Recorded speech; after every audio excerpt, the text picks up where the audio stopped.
খুন্তি গরম করে যেটাতে মাছ উল্টায়, ও ম্যাডাম বেশি মারতো। আর ওই যে তাদের কাজের মেয়েরা মহিলারা আছে, ওরা মানে চুল ধরে মারতো, নাটি দিয়ে পিটাইতো। মাছ শুকাই গেলে যেমন শুধু চামড়া, এরকম আমরা চামড়া আর হাড্ডি নিয়ে উদ্ধার করে আনছি। ওনার একবার যদি খুসুন পরি হাতে আমি দিতে পারতাম, তাহলে আমার মনে যত ব্যথা ছিল সব দূর হয়ে যেত।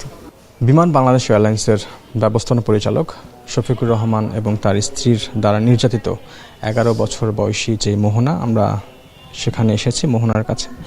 পাশেই বসা আছে মোহনার দাদি। সম্পর্কে আমরা একটু জানতে চাই তার কাছে যে মোহনাকে আসলে তারা কী চুক্তিতে ওই বাসায় দিয়েছিল এবং সবশেষ তাকে যখন নিয়ে আসে তখন কি অবস্থায় নিয়ে আসে। আপনারা দিয়েছিলেন কত মাস আগে? 3 মাস আগে। তখন আসলে আপনার সাথে কি কথা ছিল? বলছিল বাচ্চা দেখবি আর বাচ্চার সাথে শুধু খেলাধুলা করবে। তারপরে উনি, আমরা 3 মাস যাবত আমাদের কোনো দেখা সাক্ষাৎ করায় না। আর বাচ্চা যে কীরকম আছে না আছে কোনো নিচেই নামায় না। আমরা যাই আর ঘুরে আসি, কান্নাকাটি করি চলে আসি।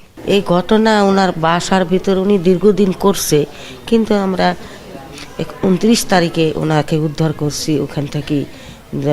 ওই অবস্থা দেখে সাদা কাগজে সই দিয়ে ওনারে উদ্ধার করে নিয়ে বাইরে করে আনার পরে দেখি যে হাতে পায়ে মাথায় পিঠিতে কোমরে তার এমনভাবে তকতক করছে, শুধু পুরে মানে করছে। তখন জিজ্ঞাসা করলাম, মোহনা তোমাকে এটা কে করছে? ম্যাডাম করছে আর বুয়ারা।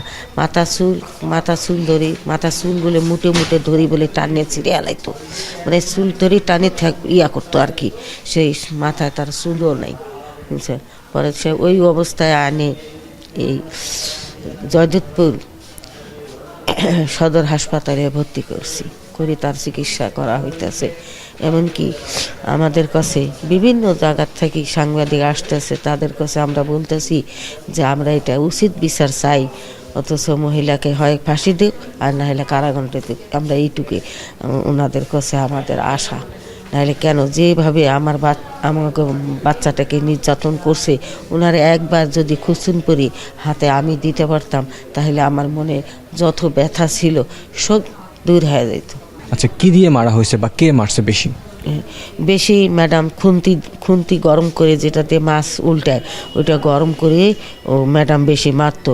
আর ওই যে তাদের কাজের মেয়েরা মহিলারা আছে, ওরা মানে চুল ধরে মারতো, নাটি দিয়ে পিটাইতো।